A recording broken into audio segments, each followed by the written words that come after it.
ఆ నీటిలో పడిన వ్యక్తి అనుకోకుండా ఒక వ్యక్తి నదిలో పడి కొట్టుకుపోతుంటే అక్కడున్నవాళ్లు గమనించి ఆ నదిలో చేపలు పట్టడానికి వచ్చేవారిలో ఈత వచ్చిన వారిని కాపాడమని అడిగారు. ఆ చేపలు పట్టేవారిలో ఒకడు గజ ఈతగాడు.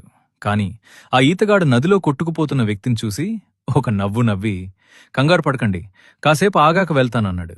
ఆ మాటకు అక్కడున్నవాళ్లు ఆశ్చర్యపోయి, ఒక మనిషి ప్రాణం పోతుంటే నీకు నవ్వులాటగా ఉందా?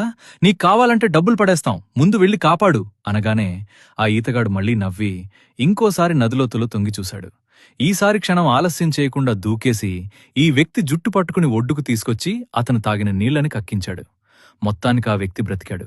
డబ్బులిస్తాను అనగానే కాపాడాడు అని భావించి అందరూ ఆ ఈతగాడికి డబ్బులివ్వబోయారు.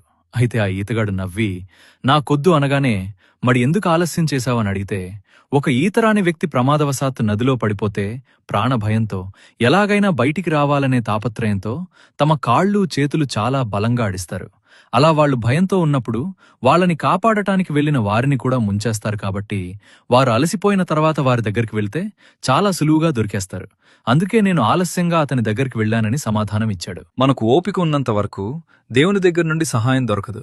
ఎప్పుడైతే వట్టి చేతులతో ఆయన ముందు మోకరిస్తామో అప్పుడే మనకు ఆయన దగ్గర నుండి సహాయం దొరుకుతుంది.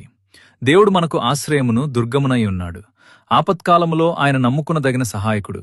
కీర్తనలు 46:1.